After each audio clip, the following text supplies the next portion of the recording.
Medical authorities say at least 5 people died of starvation last year after being stranded in the evacuation zone around the Fukushima Daiichi nuclear plant.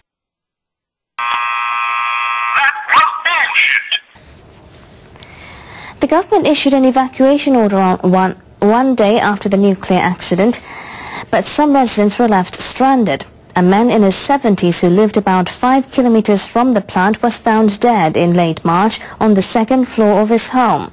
The tsunami had damaged the first floor.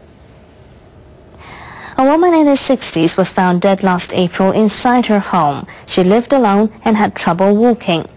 At least 5 people in the area died from apparent starvation. Stay over here and try to stay out of the way, all right? Okay. Police and medical authorities examined the 5 bodies. They say the victims appear to have been stranded and unable to call for help.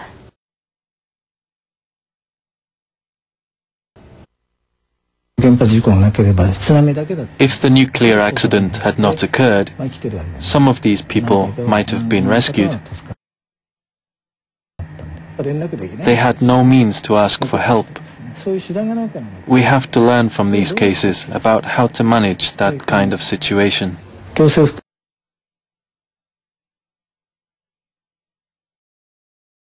A group of Tokyo Electric Power Company shareholders has sued the utility's former and current executives over huge losses stemming from last year's nuclear plant accident.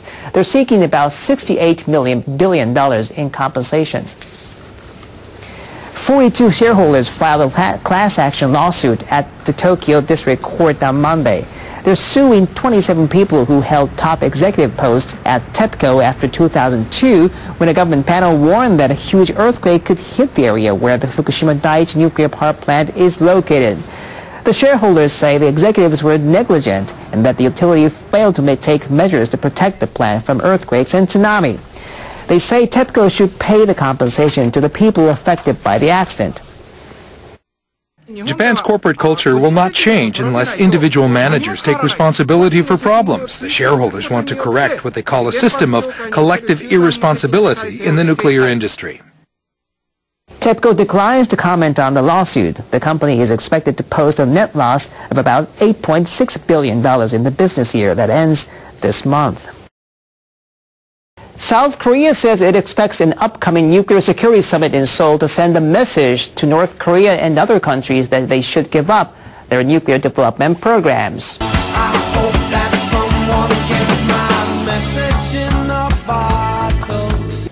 South Korea is to chair the 2-day summit in its capital starting on March 26th. Top leaders from 53 countries, including the United States and China, are expected to discuss measures against nuclear terrorism and for international management of nuclear materials.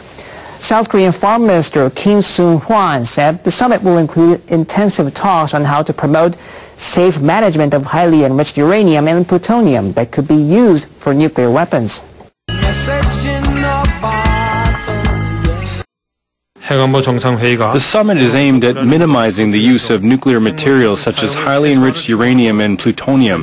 The talks will send a message to North Korea that it should abandon its nuclear development.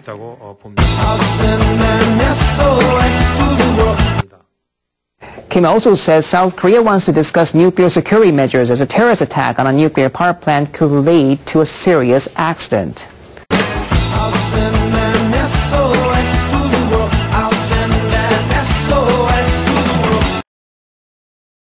What's this stuff? Some cereal. It's supposed to be good for you. Did you try it? I'm not gonna try it. You try it. I'm not gonna try it.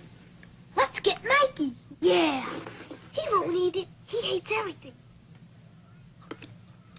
He likes it. Hey, Mikey. When you bring life home, don't tell the kids it's one of those nutritional cereals you've been trying to get them to eat. You're the only one who has to know. Oscar Mayer had a way with biology and A. Oscar Mayer, the first name in Bologna. How's that?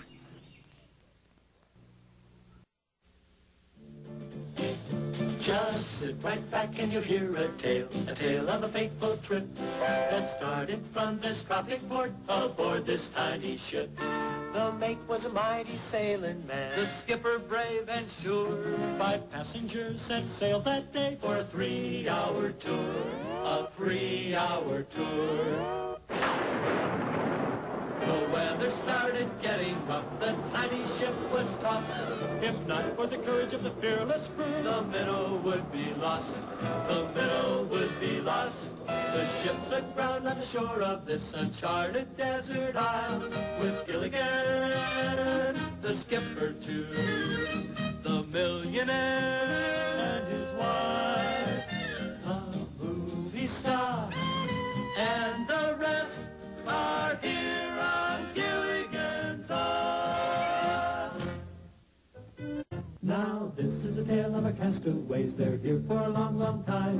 They'll have to make the best of things. It's an uphill climb. The first mate and his skipper too will do their very best to make the others comfortable in the tropic island nest. No phone, no light, no motor car, not a single luxury. Like Robinson Crusoe, it's primitive as can be. So join us here each week, my friends, you're sure to get a smile.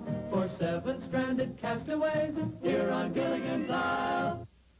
I have this thing called psoriatic arthritis. I had some intense pain. It progressively got worse. My rheumatologist told me about Enbrel. I'm surprised how quickly my symptoms have been managed. Because Enbrel suppresses your immune system, it may lower your ability to fight infections. Serious, sometimes fatal events including infections, tuberculosis, lymphoma, other cancers, and nervous system and blood disorders have occurred. Before starting Enbrel, your doctor should test you for tuberculosis and discuss whether you've been to a region where certain fungal infections are common. Don't start Enbrel if you have an infection like the flu. Tell your doctor if you're prone to infections, have cuts or sores, have had hepatitis B, have been treated for heart failure, or if while on Enbrel you experience persistent fever, bruising, bleeding, or paleness. Get back to the things that matter most. Good job, girls. Ask your rheumatologist if Enbrel is right for you.